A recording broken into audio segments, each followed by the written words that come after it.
예수께서 다시 바닷가에서 가르치시니 큰 무리가 모여들거늘 예수께서 바다에 떠있는 배에 올라앉으시고 온 무리는 바닷가 육지에 있더라. 이에 예수께서 여러 가지를 비유로 가르치시니 그 가르치시는 중에 들으라. 씨를 뿌리는 자가 뿌리러 나가서 뿌릴새 더러는 길가에 떨어짐에 새들이 와서 먹어버렸고 더러는 흙이 얕은 돌밭에 떨어짐에 흙이 깊지 아니하므로 곧 싹이 나오나 해가 돋은 후에 타서 뿌리가 없으므로 말랐고 더러는 가시떨기에 떨어짐에 가시가 자라 기운을 막음으로 결실하지 못하였고 더러는 좋은 땅에 떨어짐에 자라 무성하여 결실하였으니 30배나 60배나 100배가 되었느니라. 들을 귀 있는 자는 들으라. 아멘. 네, 오늘 내 마음 갈아엎기라는 제목으로 말씀을 함께 나눠보려고 합니다. 우리 시험 기간에 있는 친구들 옆에 보면서 같이 한번 얘기해 볼까요? 끝까지 힘내. 네, 힘이 없어 보여요. 미안해요. 미안해요. 네, 내가 미안하네 오히려. 네, 힘이 없어 보이는데 힘내시기 바랍니다. 네, 우리가 마음이 편하지 않은 상태를 그리고 조마조마한 상태를 가리켜 불안이라고 말합니다. 불안은 우리가 살면서 경험하는 아주 불쾌한 정서 중에 하나인데요. 이 불안이 적당하면 좋은데 과하게 나타나면 불안 장애가 생깁니다.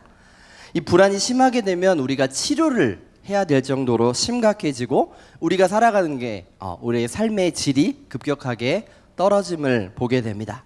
그럼 우리는 어떤 불안감을 가지고 있을까요? 지금 갑자기 천정이 무너지면 어떡하지? 내가 내일 시험 보는데 OMR 카드를 밀렸으면 어떡하지? 이렇게 닥치지도 않을 위험을 크게 걱정합니다. 또한 작은 사소한 것에도 걱정을 하고요. 항상 최악의 사태만 상상을 합니다.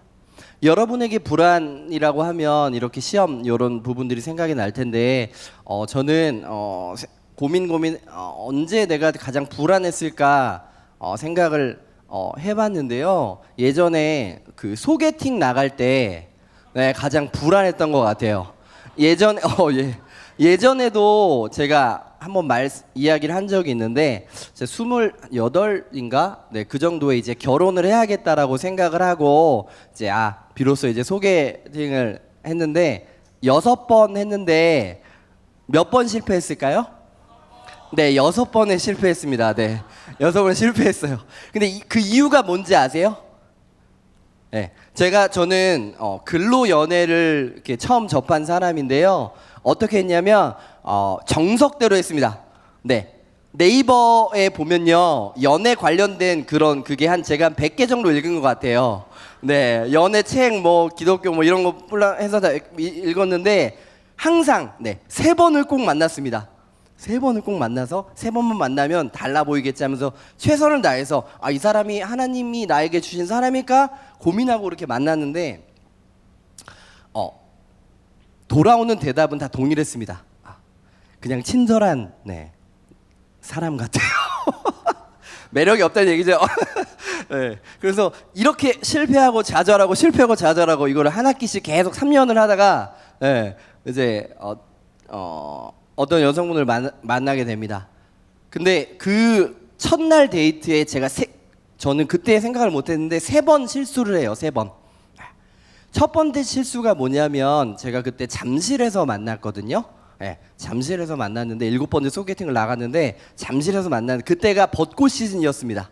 여러분 그 석촌호수 아시죠? 석촌에 보면 벚꽃이 흐드러지게 펴 있는데 이제 밥을 먹고 여러분 카페에 가야 될까요? 석촌호수에 가야 될까요?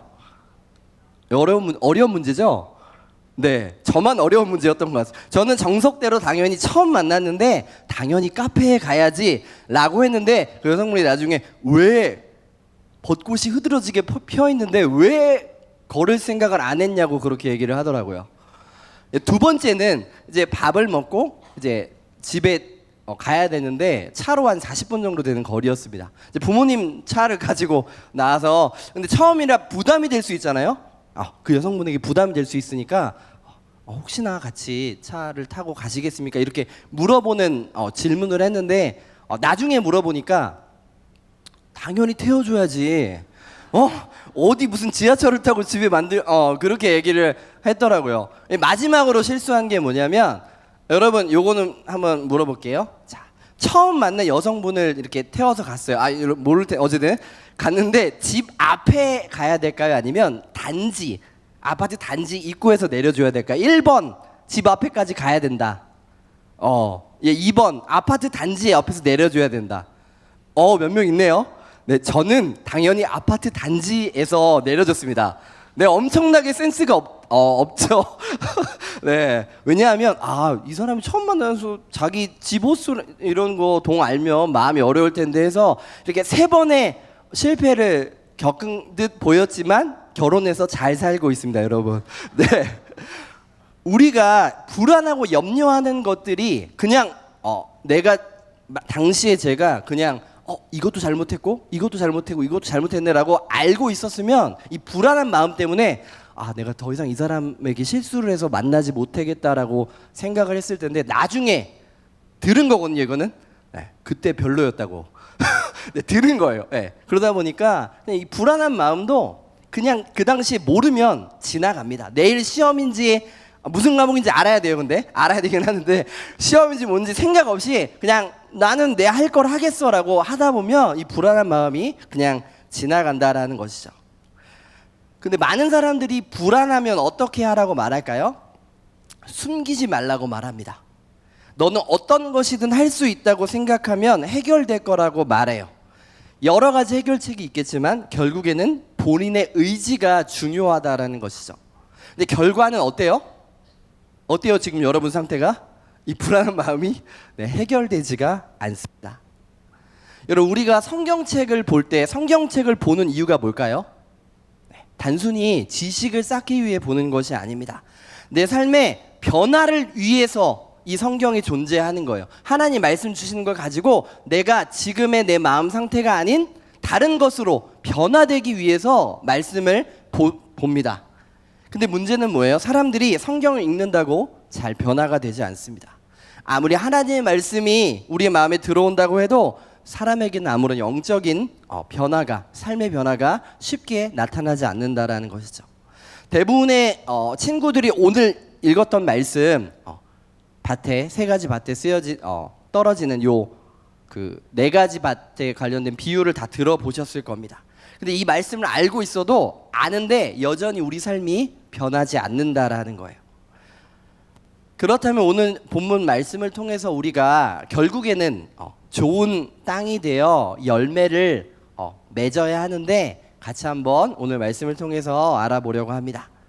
그렇다면 우리가 삶에서 변화를 경험할 수 있는 좋은 땅이 어떻게 하면 될 수 있을까? 첫째, 같이 한번 읽겠습니다. 시작. 먼저 우리 자신의 마음 상태를 알아야 합니다. 여러분, 우리가 말씀을 보거나 들을 때 내 마음에 말씀이 심겨지고 뿌리가 내리는 첫 단계가 뭘까요? 현재 내 마음의 상태가 어떤지를 살펴봐야 된다라는 거예요. 왜 우리의 마음을 먼저 볼까요? 그 이유는 우리의 마음에 떨어지는 말씀, 즉 여기선 씨라고 말하는데요, 이 씨에는 아무런 문제가 없기 때문입니다. 그렇기 때문에 씨에는 문제가 없기 때문에 씨 때문에 열매를 맺지 못하는 게 아니라 이 씨가 떨어지는 우리의 마음에 문제가 있기 때문에 이 씨가 자라날 수 없다는 것이죠. 그렇게 예수님께서 내 자신의 마음이 어떠한지 보게 될 때 너가 내 마음이 어때요? 라고 인식이 된 거기서부터 우리에게 변화가 시작된다라는 겁니다. 근데 문제는 우리가 일주일에 한 번도 아니면 한 달에 한 번도 우리 마음이 어떤지를 점검하지 않는다라는 것이죠. 그래서 예수님께서는 이 비유를 풀어주시면서 3절에 이렇게 말씀하십니다. 같이 한번 그 파란색 글씨 읽겠습니다. 들으라, 들으라. 네, 여기서 들으라는 것은요, 단순히 그냥 듣는 행위, 지금 듣고 있죠? 네, 그걸 얘기하는 것이 아닙니다. 한번 들어봐라 라고 말하는 게 아니에요. 너의 마음이 어떠한지, 어떤 상태인지, 하나님의 말씀을 듣기 위해 적당한 상태인지 정말 주의 깊게 고민해서 주의 깊게 너의 마음을 들여다 보라고 말씀하십니다. 즉 하나님의 말씀이 들려올 때 자신의 마음을 볼 수 없는 사람은 변화를 경험할 수가 없습니다. 오늘 말씀에 예수님의 말씀을 듣는 사람들도 동일했어요. 오늘 이 사람들은 예수님이 전하시는 하나님의 말씀에 관심이 없었습니다. 그럼 이들의 관심은 무엇이었을까요? 어떻게 하면 예수님이 이 말씀 끝나고 빨리 끝내고 내 병을 낫게 해줄 수 있을까? 어떻게 하면 내 문제가 예수님이 통해서 변화될 수 있을까? 해결될 수 있을까? 사람들은 여기에만 관심을 갖는다라는 거예요. 그렇기 때문에 아무리 하나님의 말씀을 듣고 또 듣고 따라다니면서 들어도 결국에 진짜로 듣는 것은 아니었다라는 것이죠. 마치 우리가 예배 시간에도 내 마음이 다른 곳에 가 있는 사람들이 친구들이 많이 보게 됩니다. 얼른 축도하고 끝났으면 좋겠다라고 벌써부터 생각하는 친구들도 있을 거예요. 네. 어떤 설교를 하고 어떤 말씀이 들려도 아무리 해도 들리지가 않고 변화가 되지 않는다라는 것이죠. 그럼 우리의 마음을, 자신의 마음을 들여다볼 수 있는 가장 좋은 훈련 중에 하나가 뭘까요? 바로 큐티입니다. 네, 저 임원들 큐티한 거 제가 몇 개 가져왔는데요. 열심히 하죠. 네, 별로 열심히 안 하나 봐요. 네, 꾸준히 큐티를 하면요, 그 말씀을 이제 읽고 해석할 뿐만 아니라 이 말씀이 내 삶에 어떤 영향을 미칠지 적용하고 실천하는 단계까지 가게 될 수 있습니다. 말씀을 매일 묵상하는 것들이 쌓이고 또 쌓이다 보면 우리의 삶이 말씀대로 살아가고 있는지 점검이 될 수 있다라는 거예요. 오늘 딱 말씀을 봤는데 두려워하지 말라, 염려하지 말라. 내 마음에 두려움이 있네. 그러지 말아야겠다. 하나님이 주신 마음 가지고 이 두려운 마음들을 어떻게 하면 해결될 수 있을까 점검할 수 있다라는 것이죠. 이처럼 말씀을 읽고 듣고 배워도 말씀으로 인해 삶에 변화가 일어나지 않는다면 우리의 믿음이 성장할 수 없다라는 것이죠. 이렇게 배우는 사람도 어려운데 가르치는 사람은 더 오죽하겠습니까? 말씀을 가르치는 사람이 자신의 마음을 돌아보기가 힘듭니다. 오늘 1절에도 그 대표적인 사람들이 나오는데요, 바로 바리새인과 서기관들이었습니다. 이 사람들은요, 늘상 말씀을 곁에 있고 연구하고 가르치는 사람이었습니다. 그런데 이 사람이 어땠을까요? 이 말씀을 다른 사람들에게 전하기만 했지 이 말씀을 자신에게 적용하진 않았다라는 거예요. 이 말씀이 내 이야기다라고 생각하지 않았다라는 것이죠. 그렇게 겉으로는 항상 말씀과 기도하는 것처럼 보이지만 홍수 때 오히려 물이 없는 것처럼 말씀을 듣고 말씀에 대해 너무나 잘 안다고 하지만 자기를 변화시키는 한 구절의 말씀도 가지지 못했다라는 것이죠. 그래서 예수님께서는 오늘 본문 9절에 이렇게 말씀하십니다. 함께 따라해 볼까요? 들을 귀 있는 자는 들으라. 네, 들을 귀 있는 자는 들으라라고 말씀하십니다. 여러분, 우리가 귀가 다 있잖아요. 근데 이 들을 귀 있는 자는 들으라는 말씀은 무슨 뜻일까요? 말씀을 들을 때 여러분 자신의 내면을 볼 줄 아는 사람이 들을 귀 있는 자라는 겁니다. 내 상태가 정확히 어떠한 상태인지 아는 사람이기에 무엇이 필요한 줄 알 수 있다라는 것이죠. 우리가 설교 시간에 내 마음에 살피지 못하고 설교가 끝나면 그 사람은 아무리 오랫동안 말씀을 들어도 전혀 변화가 일어나지 않는다라는 겁니다. 우리가 말씀을 통해 변화되기 위해서 내 자신을 들여다보는 도구로 하나님의 말씀을 사용하고 또한 매일 묵상함을 통해서 우리의 마음을 들여다보고 내 상태가 어떤지 하나님의 말씀을 어떤 말씀이 나에게 필요한지를 분별하는 여러분의 모습이 되었으면 좋겠습니다. 두 번째로 우리가 좋은 땅이 되기 위해서 어떻게 해야 할까요? 함께 읽겠습니다. 내 마음을 갈아엎어야 합니다. 우리의 마음을 기경해야 합니다. 우리의 마음을 날마다 뒤집고 또 뒤집고 뒤집어야 합니다. 여러분, 말씀을 통해서 우리의 내면을 바라보는 것이 변화의 첫 번째 단계라고 이야기를 했는데요, 우리의 내면을 본다고 해서 그냥 보기만 해서 변화되는 것이 아닙니다. 왜냐하면 우리의 마음이 이미 망가져 있는 상태이기 때문입니다. 이런 내면이 얼마나 망가져 있는지 오늘 주님은 우리에게 말씀해 주세요. 첫 번째는 길가와 같은 상태입니다. 15절의 말씀 같이 한번 읽겠습니다. 시작. 말씀이 길가에 뿌리웠다는 것은 이들이니 곧 말씀을 들었을 때 사단이 즉시 와서 저에게 뿌린 말씀을 빼앗는 것이요. 우리가 말씀을 듣자마자 어때요? 바로 잃어버린다라고 말합니다. 사단이 말씀을 듣는 것, 깊게 생각하는 것조차 방해합니다. 말씀을 듣는 순간부터 거부감이 생기고 그 말씀을 빼앗아 간다라는 것이죠. 말씀을 듣는데 쉽게 보면 팔짱을 끼고 오늘 너가 얼마나 잘하나 보자라는 생각을 가지고 말씀에 임한다라는 것이죠. 들으면서도 목사님 실수하지 않나? 말이 안 맞지 않나? 저 말씀 저거 아닌데? 라고 마음속에 생각하면서 판단하고 그 마음의 저항감과 거부감이 가득한 상태를 말합니다. 또 길가밭에 있는 사람은 말씀이 시작할 때부터 졸기 시작합니다. 나는 처음부터 졸겠다라고 생각을 한다는 것이죠. 이처럼 습관적으로 나는 졸아요 라고 하는 그 친구들이 있는데, 이 말씀을 들으면 그 사람이 변화될 것을 뻔히 알기 때문에 사단이 아예 듣지 못하도록 그 말씀의 씨를 빼앗아 간다라는 것이죠. 이 사람들이 가장 잘하는 두 가지가 있는데, 첫 번째는 남 탓, 두 번째는 비난입니다. 이렇게 길가밭에 있는 사람들은 자신의 내면의 상태를 알지 못하고 알려도 하지도 않고 심지어 내가 얼마나 망가져 있는지 모르며 별로 관심이 없는 상태입니다.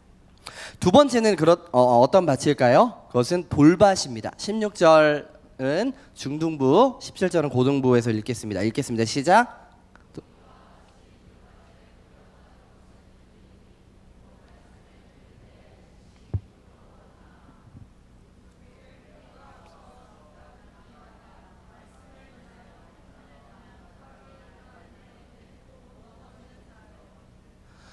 이 돌밭에 있는 사람은 어떤 사람일까요? 교회에 나와서 신나게 막 봉사도 하고 재밌게 이야기도 하고 말씀도 듣고 즐겁고 기쁩니다. 근데 딱 고난이 찾아오면 언제 그랬냐는 듯 180도 돌변하는 사람들이 있습니다.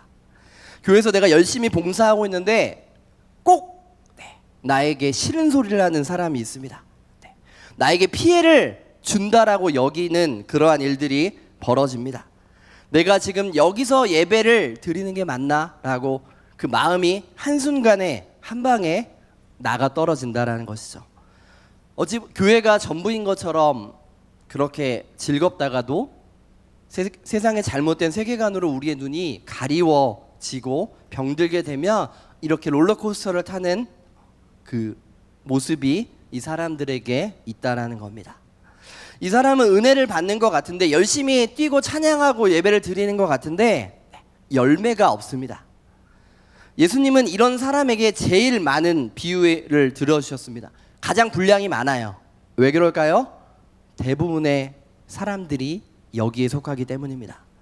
고난과 환난 때문에 그들이 가진 신앙을 포기하고 이번에는 예배 한번 미뤄야지, 이번에는 수련회 한번 바쁜 일정 때문에 가지 말아야지, 이렇게 포기하는 사람들이 정말 많습니다. 많은 사람들이 교회에서 여러분 어려움을 당합니다. 이게 당연한 일일까요? 아니면 비정상적인 일일까요? 네, 당연한 일입니다. 왜냐하면 여러분 교회를 등록할 때 혹시 시험을 보고 들어온 사람 있나요? 인격 테스트 보고 들어온 사람 있나요? 아니면 다른 사람에게 저는 상처 주지 않겠습니다라고 선서를 하고 들어온 사람 있나요? 그렇게 해서 우리 교회에 등록한 사람은 아무도 없었을 겁니다. 여러분 이 자리에 있는 우리 모두가 다 의인이 아니라, 의로운 사람이 아니라 죄인들이 모인 곳이 바로 교회이기 때문입니다. 그러니까 같이 있다 보면 서로 어려움을 주고 힘든 일이 당연하게 일어난다라는 것이죠. 그런데 이런 상황에서도 말씀이 깊이 뿌리 박혀 있는 사람들은 쉽게 흔들리지 않습니다. 그러나 돌밭의 흙은 너무나 얇고 뿌리도 제대로 박히지 못하기 때문에 다른 사람이 조금만 뭐라고 해도, 작은 바람만 불어도 금방 흔들리게 된다는 것이죠. 몇몇 친구들과 이야기해 보면 가끔 이렇게 착각하는 친구들이 있습니다. 환난 때문에, 어려움 때문에 신앙이 무너지는 것은 아닙니다. 뭐든지 하나님이 나에게 이 시련을 주셔서 고통을 주셔서 내가 어쩔 수 없다고 그렇게 모든 걸 운명론적으로 하나님께 돌리면 안 된다라는 것이죠. 우리의 뿌리가 약하기 때문에 무너지는 것도 분명히 있다는 겁니다. 고난이 아무리 커도 시냇가의 시냇나무가 쉽게 무너지지 않는 것처럼 흔들리지 않는 그 믿음으로 뿌리가 깊게 내리면 풍파가 올지라도 그 나무는 결국에 열매를 맺게 된다라는 것이죠. 우리 모두가 말씀의 뿌리를 내리려고 할 때 정말 강한 해가 비쳐서 우리를 방해하고 힘겨워하고 씨를 하나님의 말씀을 내 마음에 심겨지지 못하도록 말려버리려고 할 때 그때 우리가 하나님을 더욱더 찾는 여러분이 되었으면 좋겠습니다. 세 번째는 가시떨기 밭입니다. 18절과 19절 제가 읽도록 하겠습니다. 또 어떤 이는 가시떨기에 뿌리오는 자니 이들은 말씀을 듣되 세상의 염려와 지레 유혹과 기타 욕심이 들어와 말씀을 막아 결실치 못하게 되는 자요. 이 밭에 있는 사람의 특징은 처음에는 어찌어찌해서 열매를 맺습니다. 앞에 두 밭에는 열매조차 없었는데 이 가시떨기 밭은 씨가 뿌려지고 싹이 나서 가지가 자라나고 결국에 열매를 맺는다라는 것이죠. 근데 문제는 얼마 가지 않아 가시에 질식해 버린다라는 겁니다. 이 가시는 뭘까요? 19절의 말씀처럼 세상의 염려와 재물의 유혹과 기타 욕심이라고 말합니다. 그러니까 믿음이 잘 자라나던 사람도 순간 돈의 유혹에 빠지면 또한 세상 일에 거기에 모여서 이게 전부라고 생각하며 살아가다 보면 어느새 우리 믿음이 온데간데 없어진다라는 것이죠. 근심과 염려가 많은 사람은 주님 앞에 편안히 나와서 기도할 수가 없습니다. 이 근심을 왜냐하면 내 힘으로 극복해 보겠다고 또 사람을 찾아다니고 그러다 보니 해결이 되지 않고 우리 몸이 망가지고 우리 영혼도 지쳐서 완전히 번아웃된 모습이 된다라는 겁니다. 우리가 지금까지 짧게 이 세 가지 밭의 모습을 살펴봤는데요. 이 밭의 상태를 한마디로 말하면 열매를 끝까지 맺을 수 없다. 풍성한 삶을 살 수 없다라고 그렇게 정리할 수가 있습니다. 그렇다면 우리가 어떻게 삶의 변화를 일으키는 좋은 땅이 될 수 있을까요? 셋째로 우리의 마음을 깨닫게 하시는 성령 하나님의 일하심이 있어야만 합니다. 11절과 12절의 말씀 제가 읽겠습니다. 이르시되 하나님 나라의 비밀을 너희에게는 주었으나 외인에게는 모든 것을 비유로 하나니 이는 저희로 보기는 보아도 알지 못하고 듣기는 들어도 깨닫지 못하게 하여 돌이켜 죄사함을 얻지 못하게 하려 함이니라 하시고, 왜 예수님은 이렇게 직접적으로 우리에게 말씀하지 않으셨을까요? 너의 마음을 돌아보고 너의 마음이 어떠한지, 너는 돌짝밭이니까 이러지 말아야 돼, 너는 가시밭이니까 이러지 말아야 돼라고 직접적으로 말씀하시지 않고 왜 비유로 돌려서 말씀하셨을까요? 그것은 외인들, 여기서 말하는 외인들은 예수님을 따르지 않는 사람들이라고 볼 수가 있는데요. 이 예수님을 따르지 않는 사람들은 듣기는 들어도 깨닫지 못하고 보기는 보아도 알지 못하기 때문이라고 말합니다. 여러분, 예수님이 이 말씀에서 차별하신다라고 생각이 될 수가 있습니다. 왜 자기를 따라가는 사람들은 알려주시고 그렇지 않은 사람들은 내버려 두실까라고 생각할지 모릅니다. 그런데 예수님께서 의도하신 것은 목적이 아니라 결과적으로 그렇게 되었다라는 겁니다. 무슨 이야기를 하는 거냐면, 예수님이 의도하셔서 어떤 사람들이 이 비유를 깨닫지 못한 게 아니라 예수님 말씀을 풀어주시고 이야기하시고 계속해서 이렇게 해야 된다라고 말씀해 주셨는데, 이 사람들이 그들의 마음을 계속 갈아엎지 않으니까, 땅을 기경하지 않다 보니까 그들의 마음이 완악해지고 무뎌지고 세상의 근심과 염려 속에서 살다 보니까 이 비유에 대해서 깨닫지 못하게 되었다라는 겁니다. 여러분, 우리가 이 말씀을 읽었지만 이 비유가 잘 읽어보면 그렇게 어렵지 않습니다. 일일이 다 풀어주시면서 결국에 하는 말씀은 이겁니다. 좋은 땅엔 열매를 맺고 좋지 않는 땅에는 열매가 맺어지지 않는다라는 것이죠.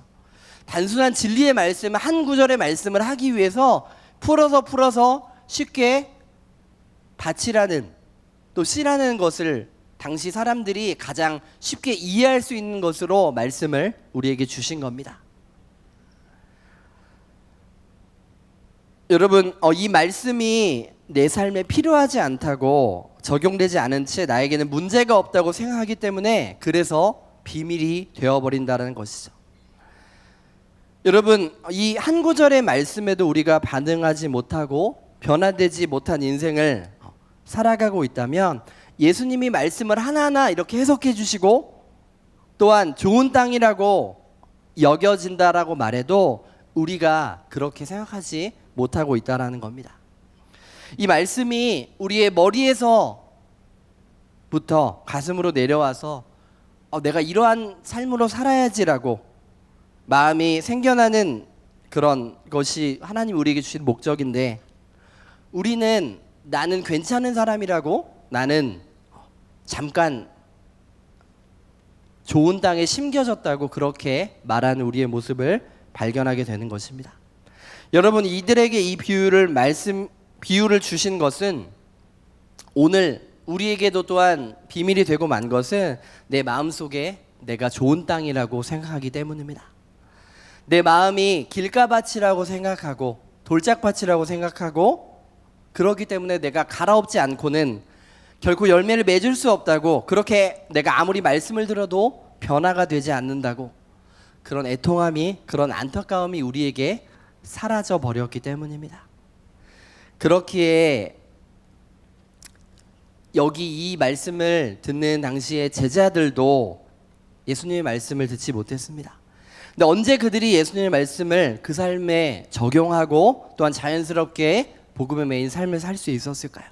그것은 시간이 지나서 사도행전에서 성령의 역사하심이 그들 가운데 임했을 때였습니다. 성령 하나님이 그들 가운데 일하실 때 그들의 마음이 그들의 의지와 상관없이 갈아엎어지기 시작합니다. 우리가 아무리 노력하고 다짐하고 결단해도 하나님 말씀대로 살아가고 싶어도 우리의 마음이 좋은 밭으로 변화되지 않을 때가 너무나 많습니다. 작은 마음 하나 변화되지 않고 바꿔지지가 않는다라는 것이죠. 이처럼 성령이 역사하지 않으면 내 마음이 바뀌어지지 않습니다. 내 안에 예수님으로 가득 차지 않으면 우리의 삶이 결코 변하지 않는다라는 것이죠. 그렇게 우리가 내 삶의 상태를 알게 하시는 성령 하나님의 인도하심을 우리가 기억해야만 합니다. 말씀을 정리합니다. 우리 안에 내 마음이 항상 같을 수는 없지만 당장 내일부터 시험이 시작되기 때문에 내 마음이 즐겁고 행복할 수는 없지만 내 마음이 어떠한 상태인지를 항상 점검하기를 원합니다. 하나님의 말씀하심이 나에게 어떤 의미가 되고 어떤 귀한 생각이 됐는지를 우리 안에 있기를 생각했으면 좋겠습니다. 근데 우리가 할 수 없다고, 혼자서는 그렇게 살아갈 수 없다고, 주님 나를 도와달라고, 나를 붙들어 달라고, 내 삶을 통해 영광 받아 달라고 그렇게 고백하는 우리의 모습이 되기를 원합니다. 작은 것부터 하나님의 말씀에, 작은 단어 하나에, 작은 생각 하나에 우리의 마음을 내어보시고 우리의 마음이 결국에는 좋은 땅이 되어 30배, 60배, 100배의 결실을 맺는 여러분이 되었으면 좋겠습니다. 이 시간 우리가 찬양하고 함께 기도하도록 하겠습니다. 함께 찬양하고 기도하실 때 우리가 믿는 믿음과 내가 살아가는 삶이 참 차이가 날 때가 많이 있는 것 같습니다. 그때마다 우리의 모습을 돌아보기를 원합니다. 내가 이렇게 살면 안 되는데, 이런 모습으로 살아가면 안 되는데, 학교에서 가정에서의 모습이 정말 하나님이 기뻐하시는 모습이 되기를 원합니다. 주님만이 우리의 마음에 기쁨 되시고 소망 되시고 결국에는 우리가 주님을 영광 원하시는 그런 삶으로 살아가는 우리의 모습이 되었으면 좋겠습니다.